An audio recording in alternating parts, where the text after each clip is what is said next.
In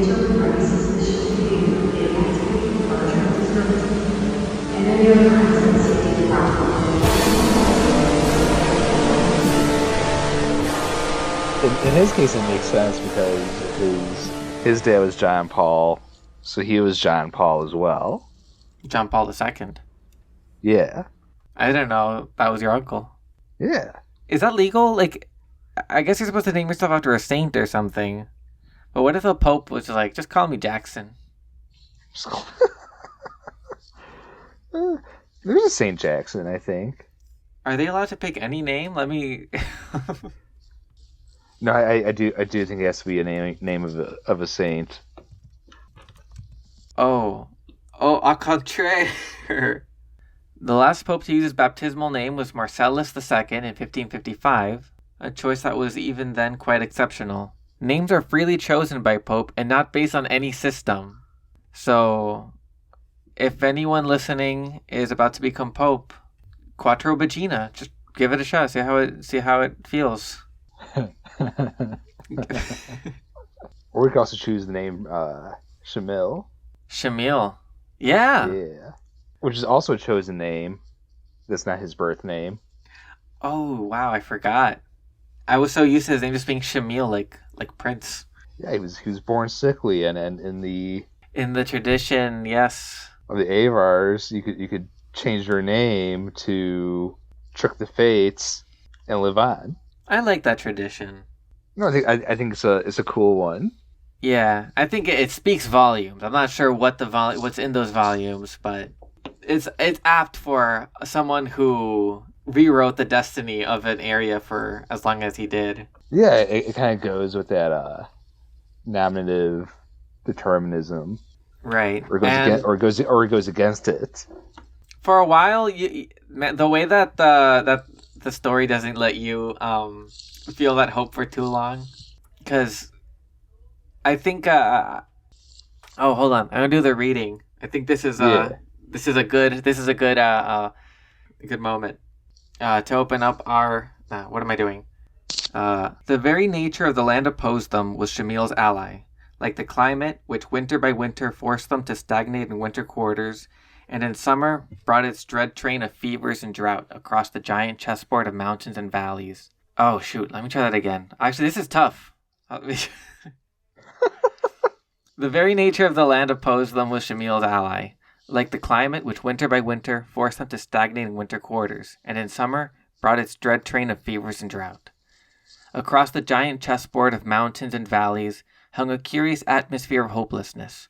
Both armies were stalemated, remaining sometimes for months at a time without any apparent action. But casualty lists told something of what it cost the Russians even to remain there. Told something, but not everything. Ooh. That was a reading from Sabres of Paradise. This is here on Pleasant Evenings Book Club. This is our episode on part 2 of 3 of Sabres of Paradise. I don't know, where did we leave off? So we left off, if I recall correctly, on the performance of, or the performative nature of Imam Shamyl. I'm gonna say Shamyl. Shamyl. The performative nature of Shamyl, and that tinsel that he displayed, most obviously in the whipping of his mother himself for the suggestion of surrender against the Russians. Right. So the part 1 covered his rise and how a holy war, a resistance of this group under his predecessors would then, seemingly after a massive defeat, would rise from the ashes under the leadership of Shamyl to eventually cover a large, I can't do the big wide swaths of Dagestan.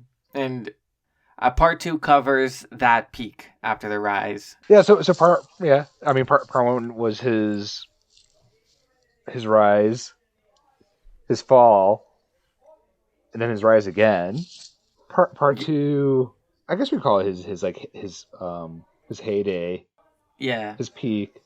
Although things got personal because there was another siege where things got personal for him. Yeah. So and that's where his eldest son at the time was taken hostage during negotiations. yeah, even though this is going to cover his peak, it starts with a really heartbreaking defeat for Shamyl. Really, yeah, where he has to give up his son, who is immediately sent out to the Tsar Nicholas's court. To the Winter Palace of St. Petersburg.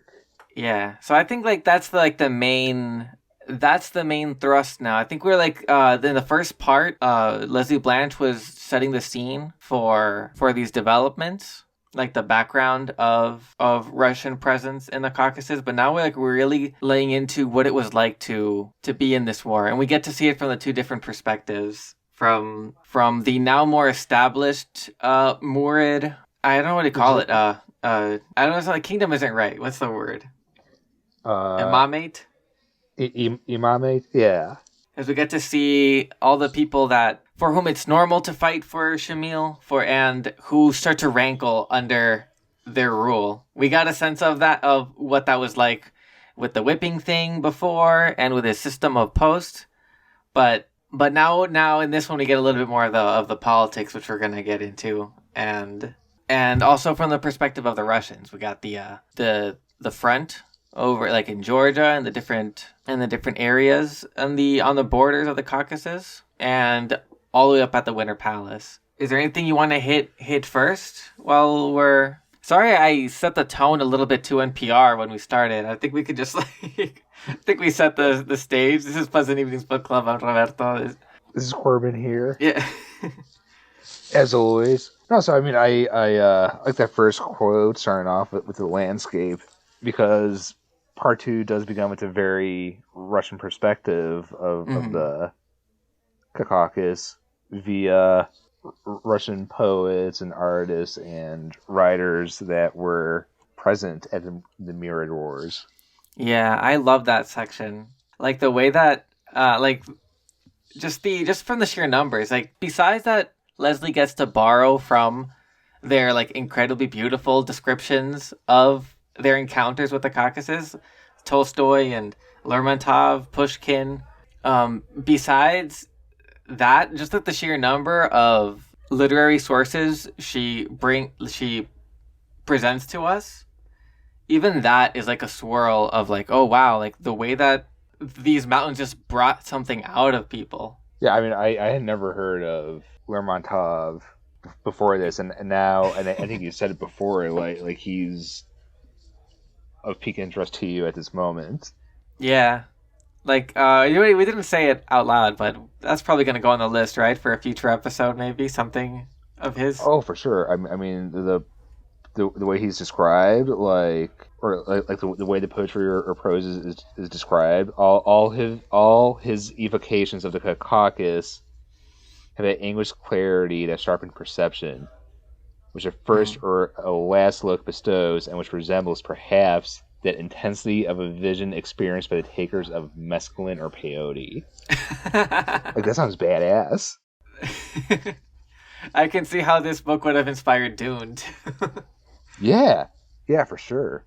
Like there's like that little bit of 60s creeping in, but like you have to, yeah, that's a great shortcut to get like the intensity of this vision. Like it's not just like that it looks nice, but that it's like something like spiritual, like it's an encounter with the face of God. It hits. Yeah, and it's interesting, like, and here we have this like double-edged thing also with Lesley Blanch, where she will entertain a lot of, let's call it, I don't know, Orientalist fetishism. Yeah, there's like a Rousseau bias or love there. Mm-hmm. And the way she always talks about the Murid people too, it's like in the same kind of way that the Russians might have talked about, those those warrior poets, those noble savages with their hawk-like faces and their small waists and their incredible countenance. Yeah, we get both, but the double side I think is that she's also very. It seems like she will, like she's aware enough to know that this is a kind of outside perspective. I think, like the contrast between Lermontov and Tolstoy that she makes, I think, is that she says that the union of Lermontov and the Caucasus is like, peanut butter and chocolate or something. Like there's something that just like needed to happen. Like what was inside of Lermontov could only have come out through the Caucasus. Like as opposed to Tolstoy, who probably would have been fine in his development had he just gone to Siberia. Yeah. Yeah, like the gist for Tolstoy is that he needed to get away from St. Petersburg or Moscow, wherever he was, I forget. He just needed to get away from the stifling kind of artificial or control that nobility offers. Mm-hmm. Yeah. Also his card debts, apparently he needed to get away from those as well. But it's interesting to see the Caucasus like be at, this thing that imposes itself has its own spirit, as well as from the point of view of an expanding empire, is also kind of like its main appeal is as a frontier.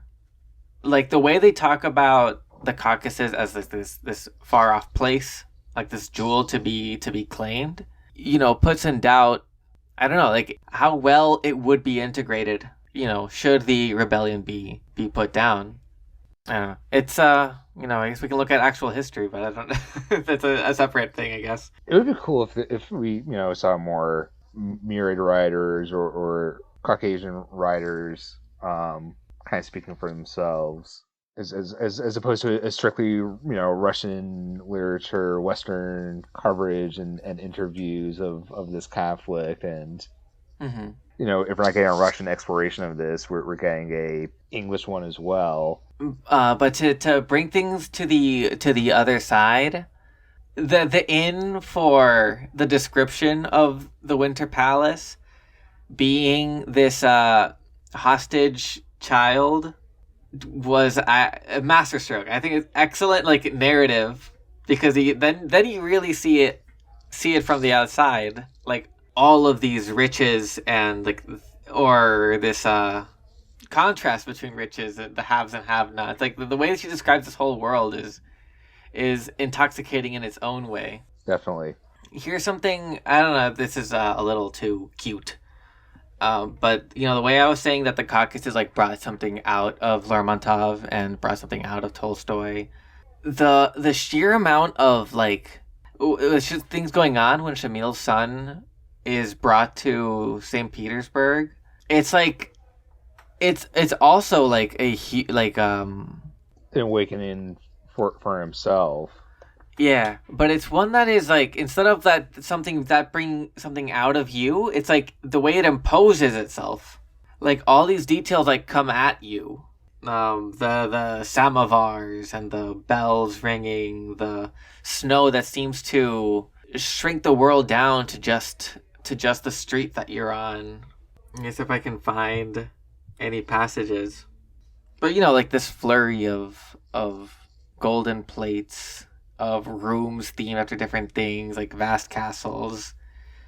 What's that party where everyone's invited to the Winter Palace and it's hundreds of people from every social class eating off of gold plates? Oh yeah. What was that called? I want to say it was a New Year's thing.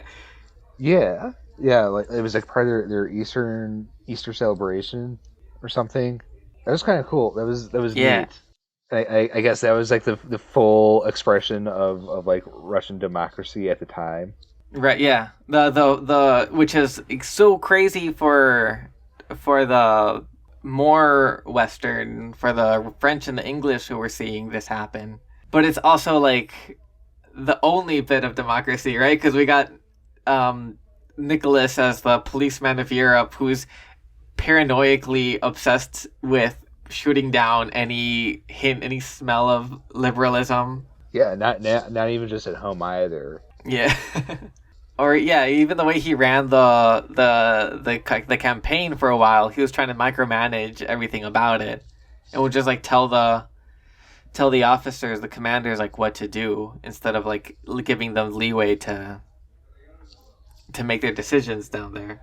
Yeah, poor Vorontsov.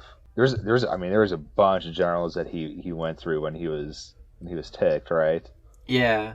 There was Vorontsov. There was a worse guy before that just couldn't do. Yeah, kind of a Germany shit. kind of name. Yeah. I have the Wikipedia article around me. Oh, Pavel Grab. Oh, Pavel actually sounds very Slavic. Pavel Grabe. Grabe, yeah. That's it. It was Grabe, and then it was someone else. I think Grabe was the rather incompetent one. Right. And then we land on Vorontsov. Yeah, in the time of these more incompetent, or maybe say their hands are tied, with these generals that aren't as equipped to handle it. This is the peak time for Shamyl, whose leadership and ingenuity is unquestioned. Even when like if something doesn't work out, he like that section with the ambitious scheme to capture like a critical fort that would have blocked off the Georgian military highway. He sees that he can't do it, and he's not too proud to pull back, and no one thinks, oh, he's a coward or anything, despite how much Lesley Blanch talks about the more warlike, honor-bound of the Avars. How vengeful their traditional laws, their adats were. Oh, yeah. And actually, I'm glad you brought that up, because I just remembered that episode, too, where one of his naibs got caught up in one of these revenge crimes. Like, I forgot what he got in trouble for, but then at one of the Auls. I don't think history recalls, right? It could have been some repassing or some romance or something. Yeah, the naive might have actually done something to piss off the other family, but resulted in blood feud. I love the way, I think that's such a great touch for the way that Lesley Blanch will write, is like, even if she doesn't know, she'll come up with like really beautiful and dramatic guesses. Like, it could have been any of these things, just tosses off this like excellent prose. But yeah, whatever, regardless of what it was, like the retaliation was seen as very normal by the people in the Owl. They didn't think anything of it, and Shamyl finds it necessary to clamp down and to like punish these people for it. Right. Rather, that's he prefers a unified people to resist Russia, or if he is truly that interested in Sharia law. Yeah. He thinks that Sharia is more unifying as a step forward. Right. Yeah, so there's a lot of flavors to it. In one, it's like I think it's like the first creepings too of like the way that his absolute kind of rule ends up being a kind of anvil against the hammer of Russian aggression. That's like, the hard place opposite the rock. Yeah. It shows how like that is something that is difficult to live around. It and the way that he puts himself above that kind of tradition. But he did, that's true. He also kind of didn't like that happening so much anyways. Right, and I have a quote touching on this anyways. Shamyl had never succeeded in welding the Caucasian tribes into a force upon which he could count. They loathed the Russians and fought them, but their help was sporadic and weakened by their intertribal disputes. Abkhaz said on Ubek and Adigfat both, all of them from the Murid point of view were indifferent Muslims. the abnegations of the Shariat were not for them. They clung to their adats or traditional laws, and their clan system of prince and vassals were opposed to the fundamentally democratic principles of Muridism. That's right. And yeah, there's something we get. There's a lot of interesting like politic that goes on, because that becomes also relevant when he has like different subordinates. What do you call it? Like leaders of regions. What do you call the people that govern like different regions? His I guess his naibs were governing those different regions. I forgot what the official title was. Right, but like I forget whatever it was. The people he was closest to were all on the same page, but we see kind of like the kind of compromises that happen in. I guess we can call this state formation. We could also call it something else. But like when more complicated and larger political organizations start to form. I think one of the most tragic figures in that was Haji Murat. All right, we're talking Haji Murat. Yeah, we're talking Haji Murat. Man, I feel bad. It's almost like a like comical, like his bad luck. Well, so he was talked about a bit in part 1, right? Yeah. Where he was part of that khanate that got fucked over by his placement of Russian versus Murid interests. Right. I think the last time we saw Haji Murat, he had killed the second imam. Right. Was it Hamzad Beg? Yes. Right. After his mother was deposed? I know his adoptive mother and adoptive brothers were disposed and murdered. Yeah. So he got revenge and he had to flee. And during that time period in that region, who are you going to flee to? Right. Right. So he becomes like one of the most well-respected Russian commanders, like a Russian fighter and source of information, but he's not really like respected there. For a time, he's amongst the Russians. The way Lesley writes it seems quicker than it is. But one of his blood feuds is also sided with the Russians.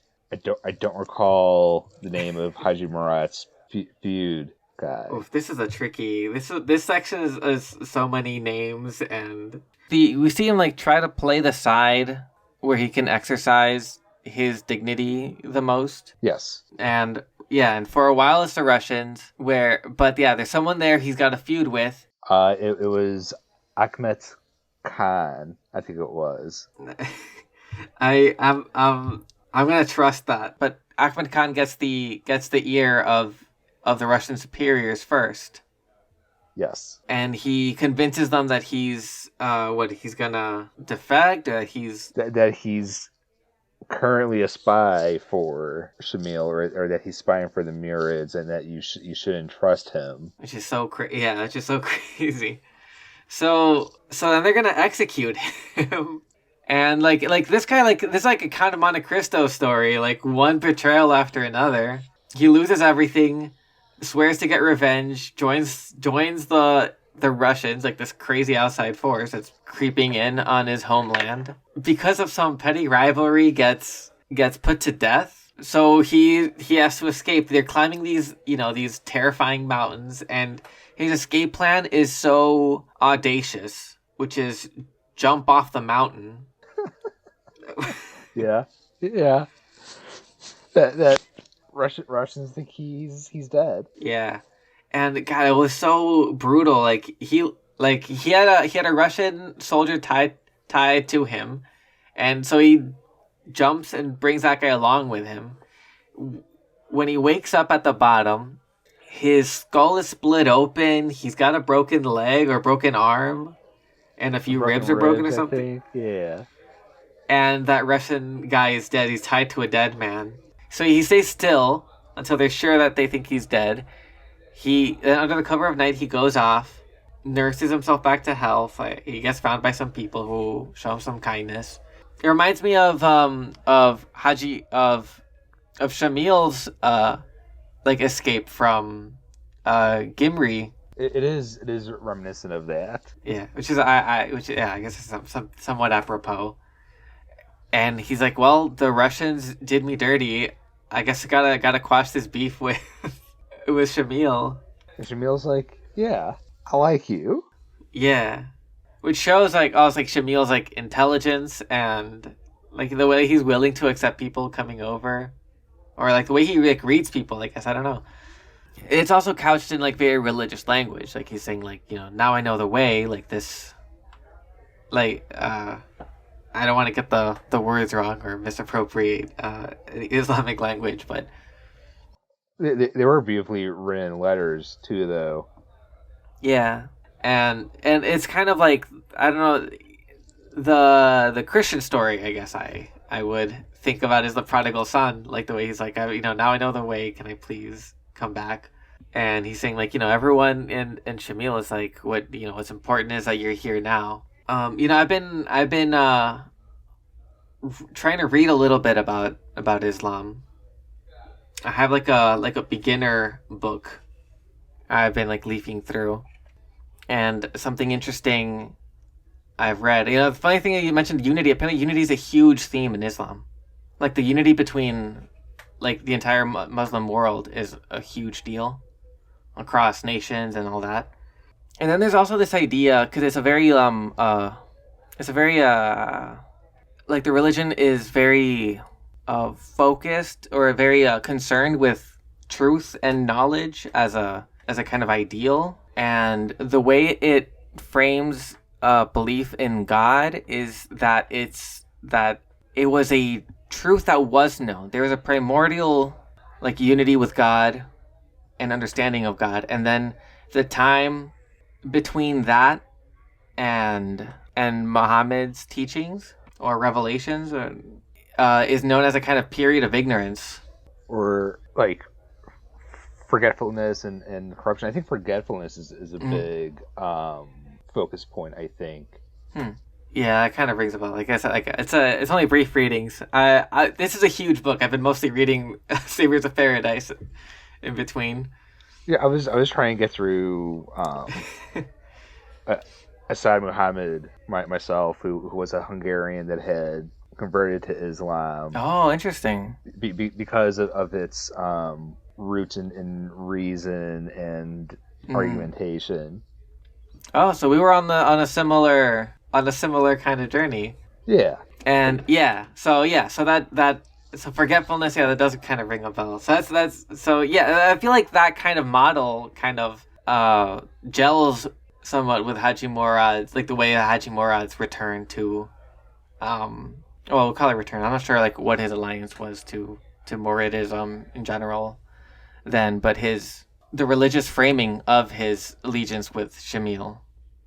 Yeah. And it seems to be working out really well. Like for like Haji Murad himself, he already had his name was known, and he's like a well-respected person, and under him and with him as part of it, a lot more of the Caucasus joins the fray. So it works out really well for Shamyl, and he quickly proved himself as one of the most daring and capable naibs of Shamyl. It works out well for a time until he gets, I guess, tragically egotistical about his placement within the imamate. Yeah. I think the final straw for him was the declaration of who would inherit this fight after Shamyl.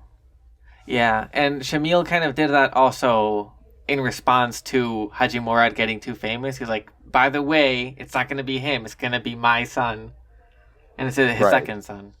A lot of the other naibs were kind of whispering in his ear that he was getting a little big for his britches. So it's just like how it was in with the Russians.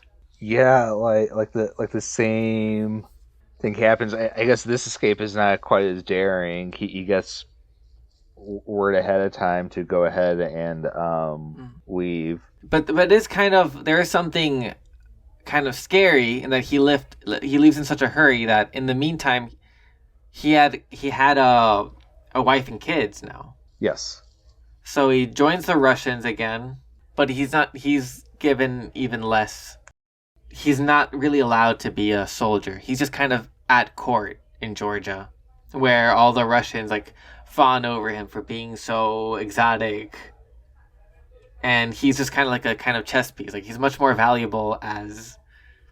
He's in a similar position as Shamyl's son, I guess, in St. Petersburg, where he's more valuable for his name and position than he is for what he can do. It's kind of fucked up, right? Like, they almost treat him as though he was like some house pet or something. Yeah. You know, like...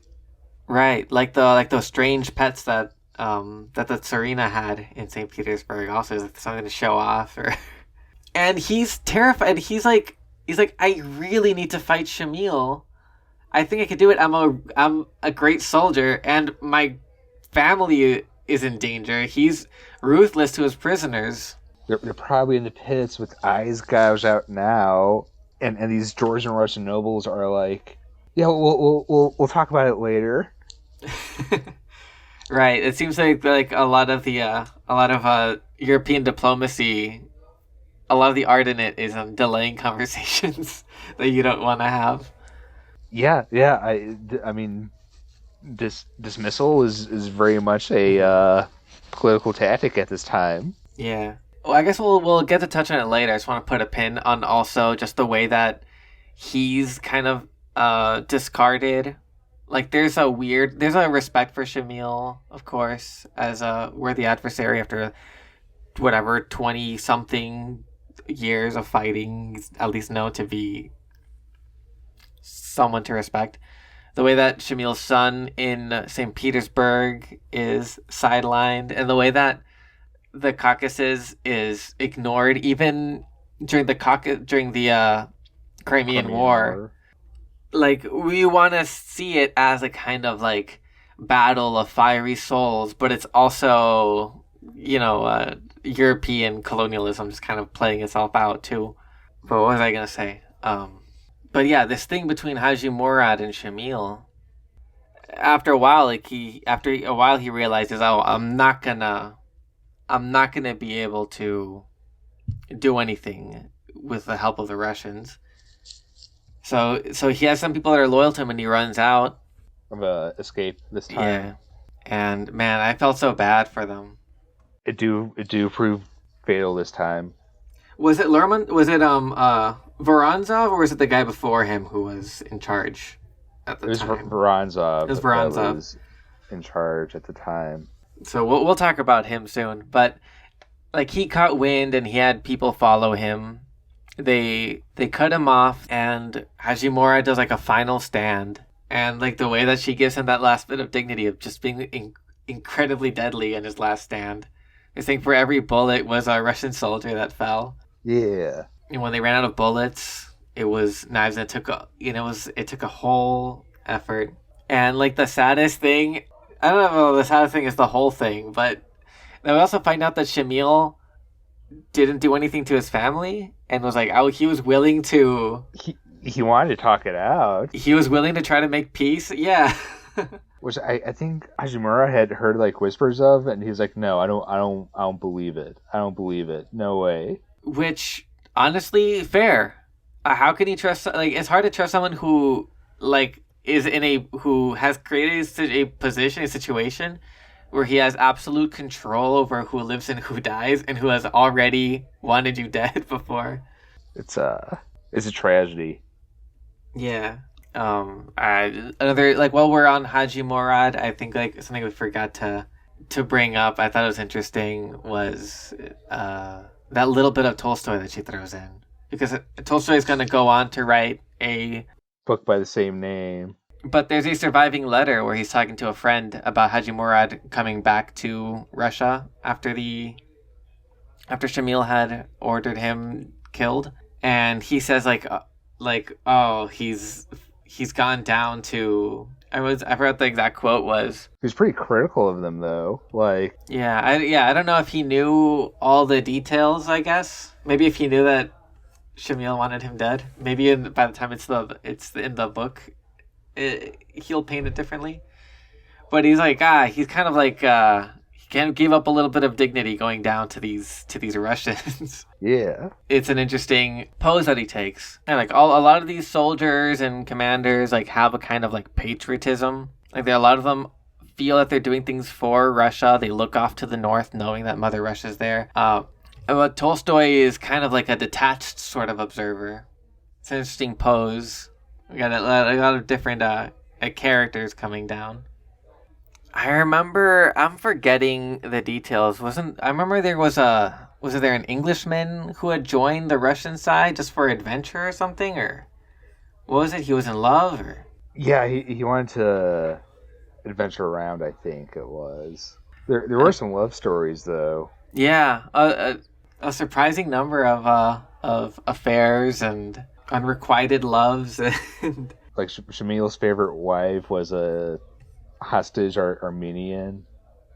Yeah, I was a little like, I guess love can bloom in any situation. That seems rough. Like, I guess I don't know. I guess like let's just accept the story as it is in this telling. But it's got to be at the very least incredibly rare for a woman to be taken as a war trophy and be like, wow, this is the best thing that could ever happen to me. I'm so in love. Stockholm syndrome is a thing. Yeah, but apparently even Stockholm syndrome isn't really a thing. Yeah, I mean, I do question it in the case of like Patty Hearst, the famous bank robber that went on to actually rob banks and acted as a fugitive and had plenty of opportunities to escape but didn't. That's right. This won't be the day I pick my battle against Stockholm syndrome. I don't really have the facts to. I could see a critique that maybe its real life observations are questionable. Yeah. Although I do think that people seek identification with others. Right. In a survival situation, you might seek identification as a tactic for survival. Now, that being said, is that categorically like a syndrome, or does it feel genuine? Is it I guess that's what I'm confused on critique wise. Is when is that identification? When is that genuine, and when is that not? Right. Yeah, the idea that it's like it turns on some kind of love switch, but like at least like the way it's depicted in this book is Cupid's arrow. Like, wow, the love is so deep. Yeah, and the way it's presented to me in this book, I buy it. Yeah, like just because it's out of all people too, it's Shamyl. Like it's who is so impressive as a person. It seems so principled and. I mean, I'll say it. I think he's sexy looking. Like, yeah, no, he's definitely got some appeal. He's got a little bit of the yeah, no, he's a warrior. He's probably got a great body. He's probably got one of those like 8-pack abs. Oh yeah, for sure. Not a freaking 0% fat. I kind of picture him as like burly. No, they have like those thin waists, don't they? And they eat very little. When the French people, when the Georgian princesses and the French maid are kidnapped at the end of this section, their trek up to Shamil's like headquarters. At one point, the people that are taking them, the Chechens or the Lezgins, yeah, the more brutal ones. Apparently, they made which doesn't make it a little scary. It helps you because like you're used to hearing about the noble ascetic values of the Murid warriors fighting for their homeland. It's a good way to remind you of like just like how war is like not always so noble, and also to bring you back to the kind of terror of damn, I'm a hostage. That and the dead baby. Poor dead baby Lydia. Poor dead baby Lydia.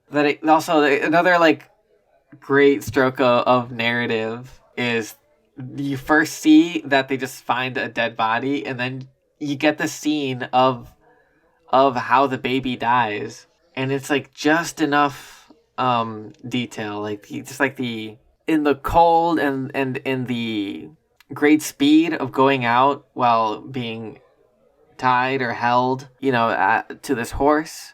And then like her fingers couldn't hold the baby anymore. Like one bad jerk and she dropped the baby. And then there's horses coming in behind. Like, I don't know if I needed all those details. But, like, I guess it was effective. I didn't need them, but it was effective.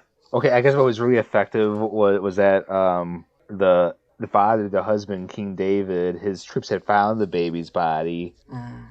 I think we knew enough as to who that was. Yeah, because they spent so much time talking about like how they were doing in their remote cottage. It felt so idyllic, from the hustle and bustle of Georgia to this like super relaxed, sun-kissed, clearing. That was brutal, and this is where Shamyl's conflict seems very very personal. Because I mean, this is all motivated by trying to get his son back.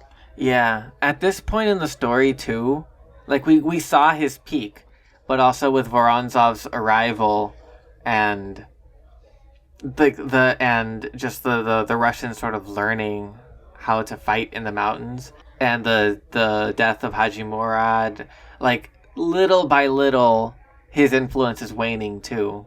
Ever so slowly, but assuredly. Yeah, so at one point things like this is like near the end of the section, like we know that it's a doom struggle now for sure for Shamyl. This like last hurrah, we're gonna, there's still like a third of the book left. We'll see how many more military coups he gets to, yeah.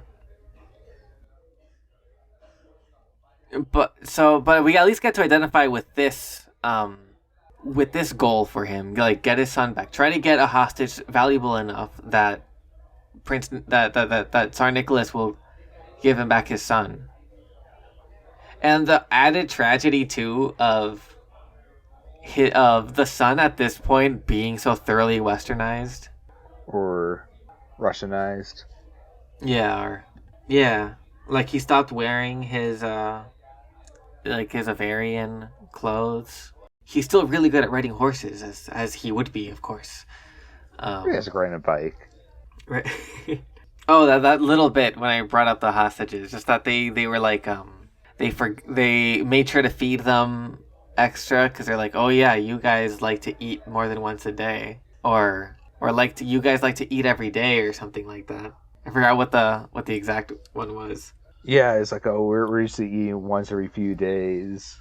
That's crazy. I could never be a Murid warrior. No, and it's crazy that they'll make explanations as to how God is great as all these sufferings is going on around them and to them, and yeah, that was a terrifying scene with a little break of seeing how beautiful the Caucasus are. Yeah, I mean the Georgian princesses seem to handle it as best they could. There's moments of laughter and appreciation for the mountains and the wildlife around them. Yeah, they feel safe enough to be able to laugh when they see something they find silly. Yeah, what was it? The Murid warriors wearing a parasol. Yeah. If I wanted to, be really critical, something kind of condescending about that, but also, seeing it from their perspective, they're being kidnapped. Any kind of levity is welcome. Right. And just the that little bit of safety, I think, before the weather turns and they're gonna go up to the line of Dagestan it's also like good contrast to like give you some breathing room and to make the actual encounter feel like have impact, instead of being like, this is like strong but it's not dead baby strong. Like, it's good to give you a little breather in between dead baby and here we are at the great mountain fortress. Yeah, definitely. Uh, but I want to give some, speaking of Voronzov, and that was really interesting. An interesting way to introduce it was that, like, they're saying, like, with Voronzov and then his successor. But with Voronzov is where the tide turns for the Russians, who they had a firm grip. Shamyl rises up, and he's got a strong foothold in the Caucasus. But then the Russians start winning back territory little by little with Voronzov. And when he's introduced, like we get this like, huge like introduction about how his family, they were exiled when Paul was a Tsar. They lived in England and learned a kind of English sort of discipline, as opposed to they learned to be Anglophiles. Yeah, as opposed to those wildly passionate Russians. Oh, a side note. I'm finding it really weird. I'm wondering if part 3 is going to have any, but I find it so funny the way that Lesley Blanch will keep bringing up suicide by gun as blowing your brains out. Like, it's such flowery prose, and then she'll like drop blowing their brains out all the time. That's I think that's like a 1960s thing, you know? Like talking about peyote. Talking about peyote, mescaline, blowing your brains out. Yeah, that feels more at home with William Burroughs than with the Lion of Dagestan. It's funny. She would have been a contemporary of Burroughs. Yeah, Naked Lunch precedes this book. Right? I wonder if she read Burroughs. I don't know. Who knows? Doesn't seem her style. Oh. Yeah, but I thought it was also funny, speaking of this blowing your brains out. The first time we encountered it that I remember is when talking about the crazy, passionate nature of the Russians. It was this guy who gave some light criticism to the Tsar and then was so ashamed for deeming himself at all worthy of criticizing the Tsar that he drank acid. And the way she describes, like, instead of doing something sensible like cutting your wrists or blowing your brains out in such a perfectly Russian way, he drank acid instead. And then later she's talking about the typical Russians, and she says one of their favorite things to do is to blow their brains out. So do I blow my brains out or not, Lesley Blanch? I don't know. Whatever is the most the most dramatic at hand goal for you at hand, go a step beyond that. Yeah, because if that's as far as you can go is blow your brains out, then you'll have to make do. If I'm in those lands, if my passions are so inflamed, I think my favorite way to die would be making a last ditch effort to escape a fort, slitting my horse's throat to make a last stand as Russian troops advance for the sake of saving my family. That's gotta be the greatest death. The top way to go. Good for him. Actually, none of us things like I don't want to be cutting a horse's throat. Poor horse. Do you ever think about that with war horses? Like, they didn't ask to be in the war. No, they're just being a horse, doing horse things, and you're dragged into this conflict. I guess the cat lucked out. Shamyl's cat? Vasca Norman. Oh, yeah. Oh, what's up with that? The cat missed Shamyl so much it refused even the choicest meats? This was cute. Like, here's a quote. Shamyl was devoted to his animal and always refused to eat anything which the cat cannot also enjoy. That was really cute. Mouthful by mouthful, they shared their meal.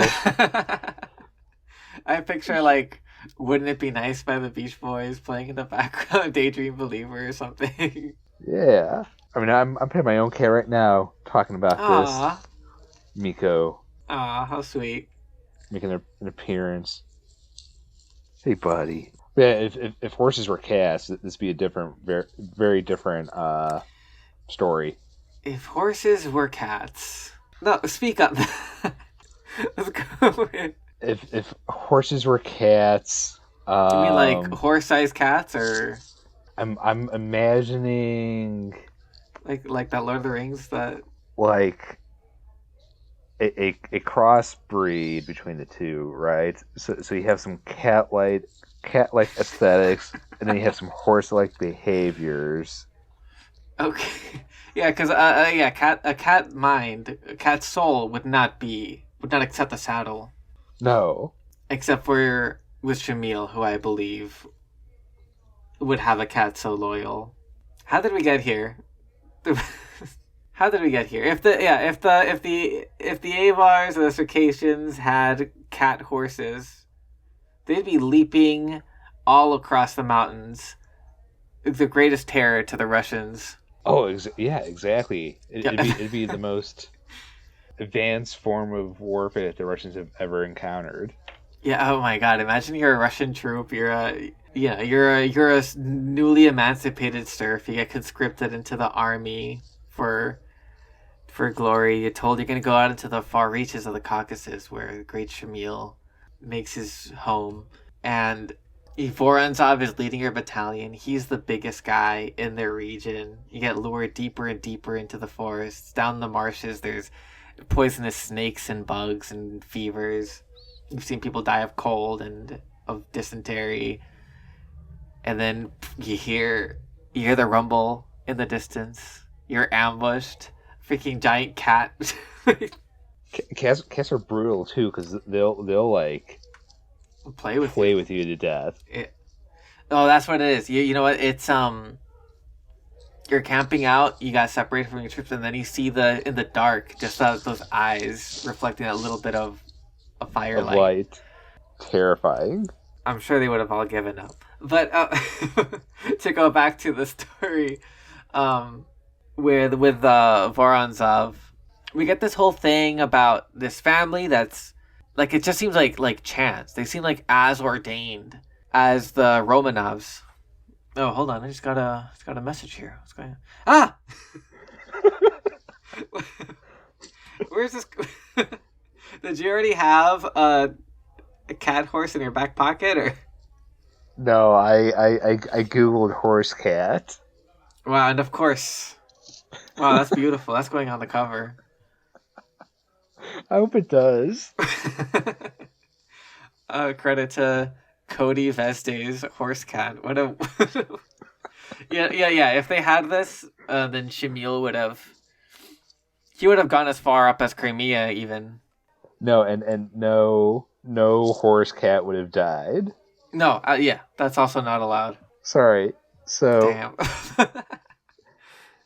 yeah, I think the Voronzov family is described as being like richer than the Tsar even. They made this huge palace when so he gets stationed in Crimea, which is kind of a backwater when he gets there, but he introduces roads and trade and ports and infrastructure, colleges, and like builds it up. Like, so he's shown to be like incredibly capable, and also in a flight away from English stiffness, he decides he wants a glorious castle, and he makes one out of these green stones that are quarried in some place far away. And Lesley Blanch in her, in her tremendous prose, describes the place like, I want to see it in real life. I bet it's still standing. I would love to see it. She describes this beautiful place, and the Romanov, I forget which one, but the Tsar is making a castle. Like, can I get one like his? And they tell him like, you wouldn't be able to afford this castle. This is way too much money for you. You cannot afford this. And another funny thing is that apparently Voronzov also he burned all the invoices afterwards. It's like, this is embarrassingly expensive. So he's established as an incredibly capable administrator and politician and commander. And we're told that with his arrival, things turn. But the only description we have of his military decision making is a huge blunder where he falls he falls deep for a trap that Shamyl had placed. Yes. he does the classic Russian scorched earth thing of leading them through like these like very unforgiving landscape with everything raised in between, so they have no victories to celebrate and no resources. Like ambushes them with like fallen trees and like sharpshooters just at the edge of. Just as they're trying to clear off the trees too, it's brutal stuff. Yeah. And Voronzov is so dejected at this time. And it's a fascinating like turn because we get to experience also what Shamyl at the peak of his powers can do. Like the way he uses the land, like the sophistication of his tactics and the like the ability of his troops. And also just the sort of the way that Destiny's kind of against him because Fatimat is sick. And so he's like, okay, you guys finished it off. I gotta go see Fatimat. And so like the guy that we know is the guy that's gonna turn around the effort for the Russians might have been captured right then and there had Shamyl been there. Right. But because Shamyl wasn't there, Murid's laid off a little bit. Yeah, and it was like just enough for them to be able to reconnect with their supply lines and reinforcements. I thought it was a great I think that's like the first like micro look at what the tactics and experience of fighting was. Well, no, we got the sieges too at the Owls. Yeah, I guess this one really provided the vile aspect of supply lines and how challenging they're able to maintain in the face of guerrilla sharpshooters. Yes, yeah, man, I thought it was like a great sequence, but like this, yeah, like I was saying, I guess, its placement in the general narrative of the Caucasian War, of Shamyl's rise and eventual slow fall. And then I don't remember too much of. I don't think Lesley Blanch has given us like as detailed a description of. Well, okay, never mind. I was gonna say we don't get like such a detailed description of a Russian coup, like Russian like win, or a show of how much more capable they are getting. But I guess we did get that with the sieges that Shamyl, couldn't keep up. Right. Like finding that goat path in the first part. I guess now the part we're seeing is the deforestation of his land. Right. Yeah, because I guess that's a good thing to point out. Because like Voronzov, the way he turns things around, as we're shown by this episode, isn't that he's such a great general. It's just that he understands how to. Was it like strategy versus tactics? Like on the broad sense, like he knows what it'll take down to whittle down this resistance. It's secure little by little these alliances and cut him off from like the resources that help Shamyl carry out his rebellion. And like timber's a huge one. And what would become so, do I want to say tempting? Yeah, I guess what was so tempting about Russians and, making the choice to support their colonizing, if you're a Dagestani or Chechenian, is the infrastructure and right. And the infrastructure that they're promising to bring. Yeah. And this Voronzov war effort, it combines that. Yeah. Yeah, at the same time as impoverishing the Murids, like playing the politics of it. Yeah, and we're gonna see the deforestation also. Like it's this is also this era, I think, is probably where we see the maturation of a lot of like what's a hallmark of colonial warfare is to build, right? Or yeah, I was trying to find a word for like the anti-guerrilla, anti-insurgent.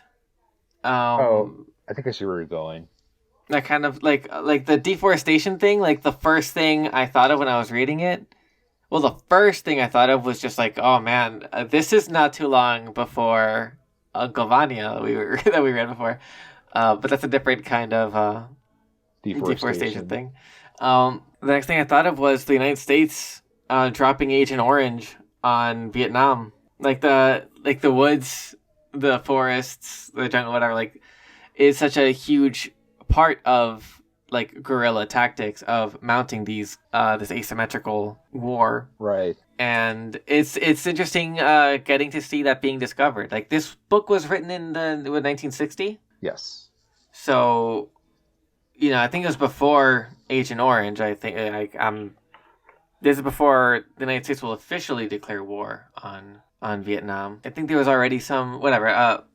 But we have that here, and I'm sure that there's other examples of that kind of like using the woods to your advantage to fight war against a big foe, and big foe will adapt via deforestation. And then I guess like in the case of Vietnam, probably making Saigon or now Ho Chi Minh City like this like mecca for wealth that you can now have a hand in. Oh right, yeah, that's kind of the pitch there too. Yeah, there's a playbook. It's weird, like all these people are reading from each other's notes. Right. So I guess the equivalent would be Tbilisi. Yeah, like that's like the Russian presence in like that area. Whoa, that's a beautiful fucking city though. Sorry. I'd love to go. All these places, like I've not seen enough of the world, and I'm glad like this book is giving me like a little taste of what that might be. I haven't either. I also Googled what Vorotsov's palace in the Crimea looked like, and yeah, it still has that greenstone color, and it really is this architectural mixture of like East and West. Yeah, I'm seeing it now. Of like this Anglophilia and this Eastern fascination. Yeah, what a great story to bring out the tragedy and romance of this like clash of cultures and I don't know when the Red Palace was built, but maybe that contextualizes that too. It was built because Vorontsov at this point is like semi-retired when he's tapped to go down to Georgia. Yes, he's old man at this point for sure. It's interesting. I was like, imagine like apparently like it was either him and some people were still hoping Yermolov would come back. Yeah. Which would have been terrifying. That would have been a whole other book. Part of me as a reader is wondering what would happen though. Like it seems like that would have been a more harrowing read though. Just from the description of his brutality. Right. Brutalizing village after village. Yeah. Which I think Lesley Blanch at one point in the first part says like might have been part of what inspired the fierce rebellion against Russia in the first place. Right. I mean, Russia is like totalitarian. Yeah. Feudal serfdom was definitely no good. Because I mean, if you're not in the cities and you're under the Russian Empire at this point, you're probably a serf. Right, and like I wasn't too familiar with like what that system of production was like, but there's even in this book you get like at least a little hint. Like the book does enough to like let you know about the haves and have-nots, where someone was gifted or they inherited an estate, and included in that was the serfs. Right. It was like an estate and also 102 serfs or something.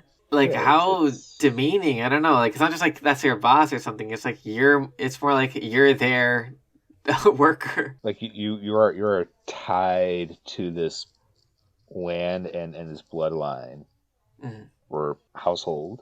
Yeah, right. Because if the bloodline decides, we're gonna let someone else move in here, you stay here. You are part of the House of Usher.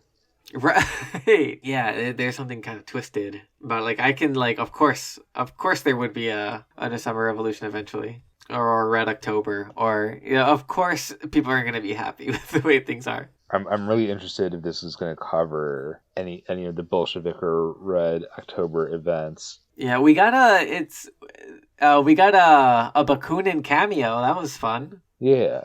And there was some lip service to the 1848 rebellions in Europe. At this point, like, we're so deep in the Caucasus, I forgot that, like, as the 1830s become the 1840s, this is when Marx is doing his most polemical writing, and there is a incredibly, fervent. Hungary is revolting.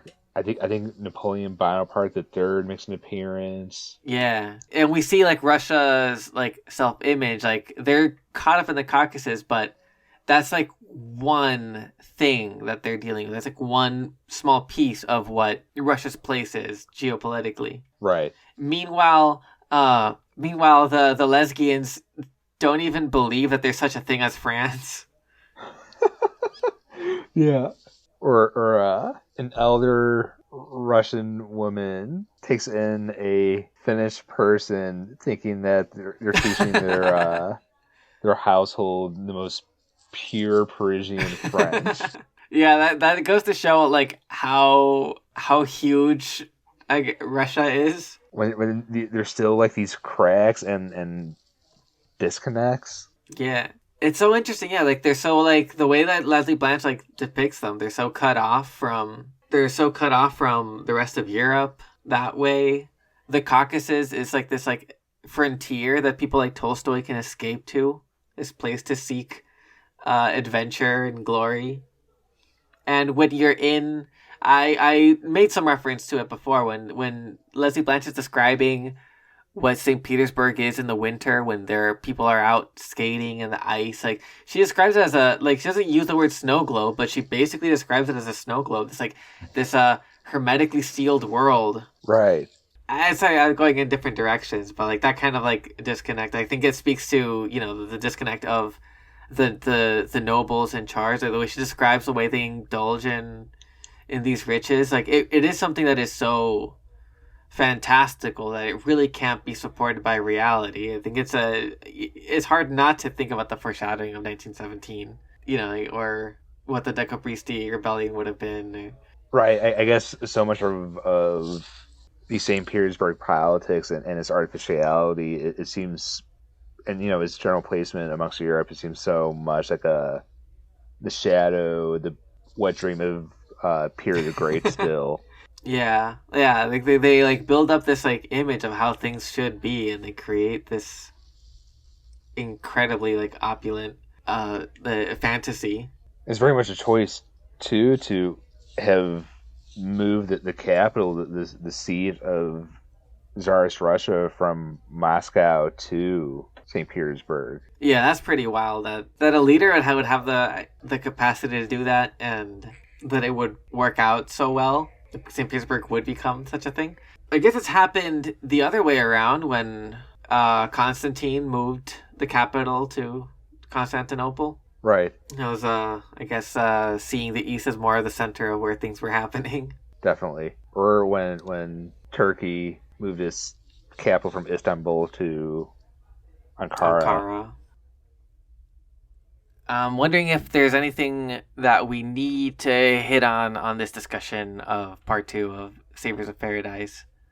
Let me check my phone of quotes here. Oh yeah, let's pull out some, because we got to give props to. Like, there's not a lot of people in my life that I could recommend this book to, because it is like if you're a previous reader of, like, Frank Herbert and Dune, and you're interested in seeing what influenced this great science fiction work, it's the Sabres of Paradise text that's very, very rooted in this dark history of East versus West.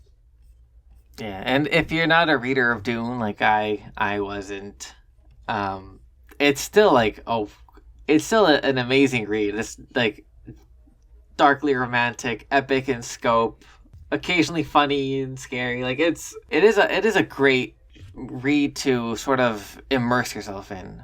Like, it's not just that it's like this flurry of names and dates that give you a sense of, like, a thing that happened, but it's also like the way it evokes a world, or evokes many worlds, is so rich that I want to recommend it to a lot of people. I know it's a tough pitch to be like, no, read this 600-page book about about a region you haven't heard of. Right, or maybe a region you've heard of in a negative light. Yeah. But it's good. Yeah, it's a tough pitch in that it seems very imposing, but I think it is an incredibly rewarding book. It is rewarding. I think it is imposing in parts, which is maybe a fair critique. Yeah, and I don't even mean it in the negative. It's just in terms of scope and what's being covered. Yeah. Which it gives it such a nice narrative feel. Mm-hmm. Like I love the little quotes and tidbits like, the supreme name of God, he put this cry on earth to help the suffering people take breath. Like that's cool. How can you not recommend that? Right.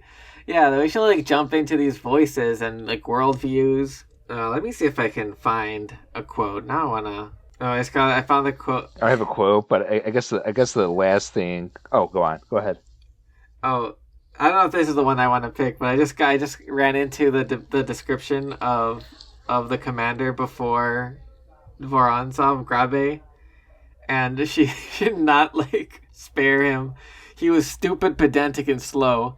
No one has ever explained why the Tsar chose him as supreme commander. Yeah, I like when she gets like pithy, like sarcastic too. Like it's not all like beautiful purple prose too. It's not just call people stupid, pedantic, and slow, or talk about people blowing their brains out in a mocking tone. Like, how can this book fit all these different voices? Right. It's and that's where it's like Naked Lunch influence, and it's I'm reciting the voices is like a cup technique.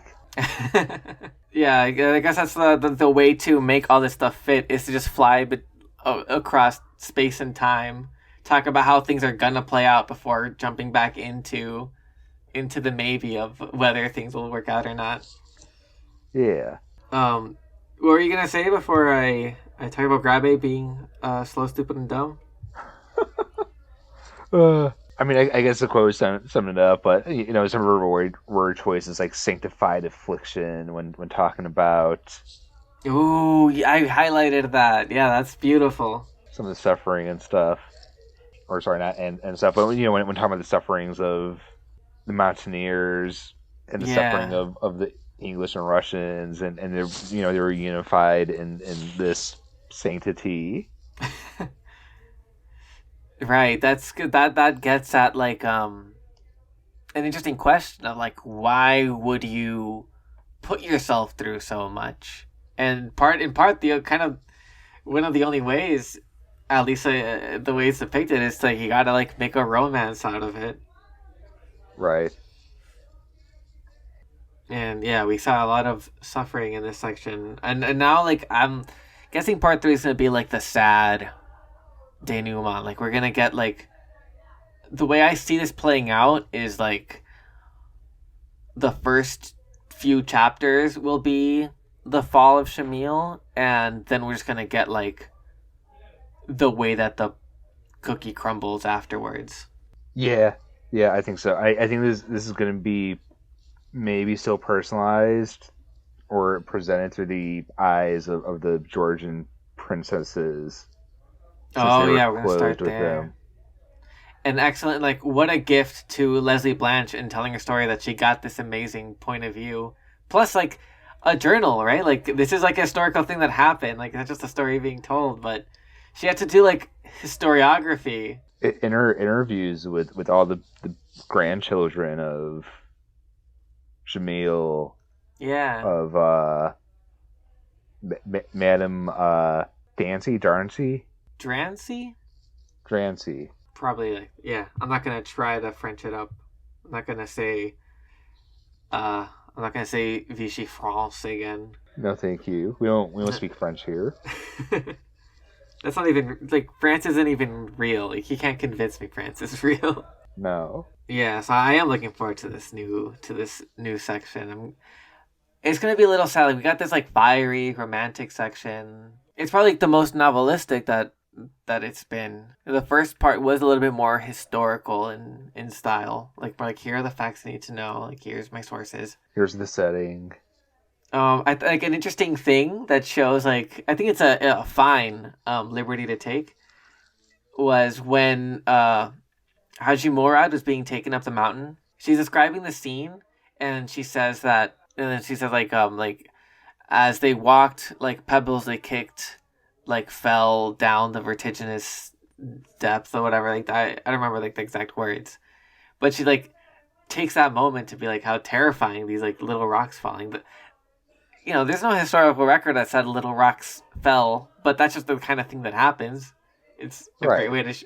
And then she goes and she even like cops to like she's creating this scene. And she's like, in all the sources I've looked at, no one has talked about the vertigo that they must have experienced.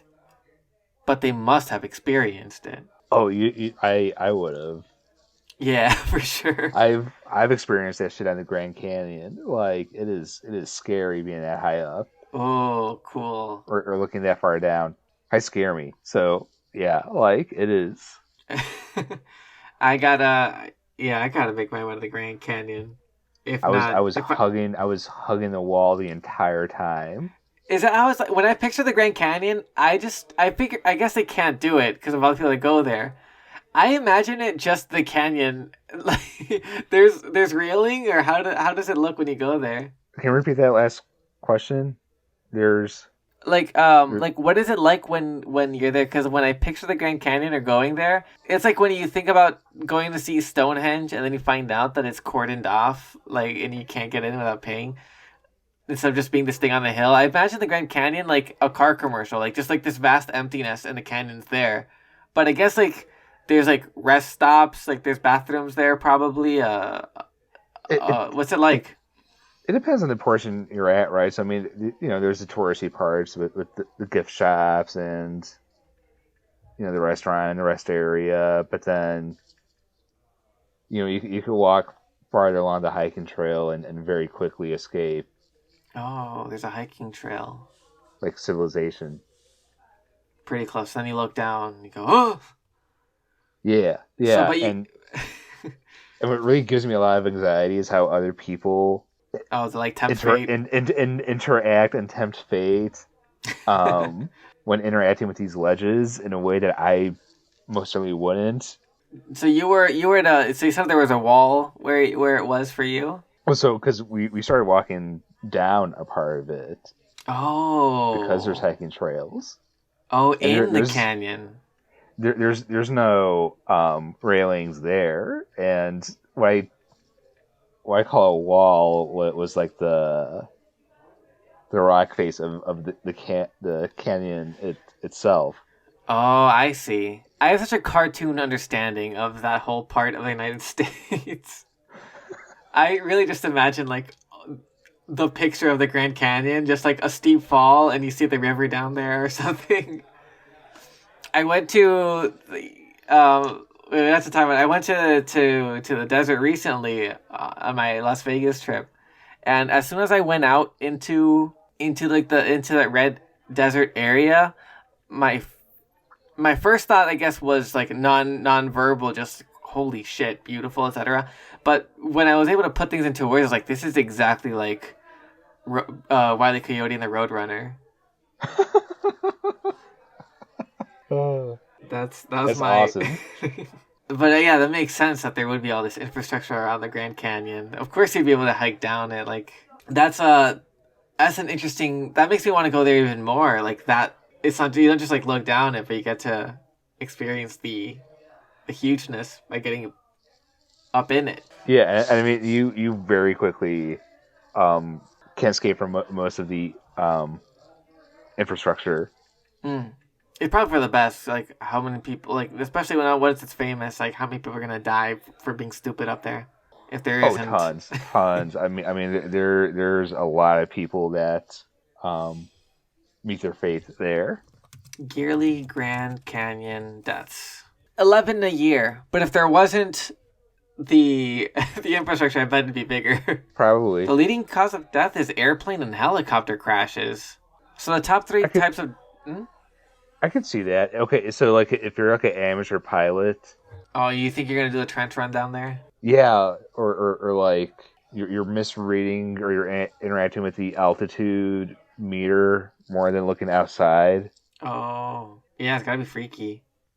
Yeah, so that happens more often than falling from cliffs, which I would imagine is the first one. And then after that, it's things like overheating. Interesting. Anyways, It is hot. It is hot as fuck there. that was Sabres in Paradise. But yeah, Vertigo. I buy it. They for sure suffered from it. Yeah. Oh, yeah, that was it. I was like, how did we get here again? It's cat horses in the Grand Canyon. That was the. It's all connected. Yeah, exactly. I wonder if horses suffer from vertigo. Huh. Good question. Probably. You know what? Yeah, probably. Should I do a cursory Google? Just a little horse? I am. It seems Vertigo is a brand for equestrians to wear, or for the horses. You can buy Vertigo brand horse and horsing clothing. Okay. Well, that's gonna make things difficult. So for all you fans of the mountaineer struggle, vertigo is quite frequent in the horse. Wow. So those Caucasian horses must be like cream of the crop. Must be like so well trained. Yes, but wait, there's more. Okay. It's rare in the cow, dog, pig, and sheep. As a general rule, it affects full-blooded adult horses, those that are well-fed and perform but little hard work. Okay, why you gotta... And especially fine animals which spend the greater time of the day in the stable. Oh, okay, so I guess... So these freaking preppy-ass horses, these college pukes, they're the ones who... They're the ones that get vertigo. Oh, this is fascinating. This is interesting. I think I found your source. It's from 1899. That's why they're being so rude to these pampered horses. But I'll believe it. Yeah, some horses are more like, I've seen it all. You want me to go up there? Yeah, why not?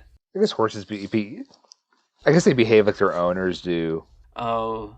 You know, kind of like the beginning of 101 Dalmatians, where like the dog and a dog owner. Oh, yeah. We're kind of doppelgangers or like mirrors of each other. Yeah, missed opportunity for Lesley Blanch to talk about the handsome horses.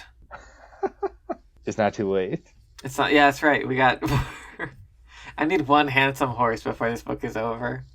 Sabres of Paradise. Part 2. Part 2. We witnessed the fall, the rise, fall, rise, and slow fall of Shamyl. Until then, to you, to Corbin, to the reader, to the listener, let's all have pleasant evenings. Most definitely. If the dead continue to love the earth, it is probable that their love is a feeling of irreparable loss. This heavenly nostalgia for the earth is the exact opposite difference longing for some paradise. We can like open up the random game. That's a great way to go out. Good night, everyone. Have a pleasant evening.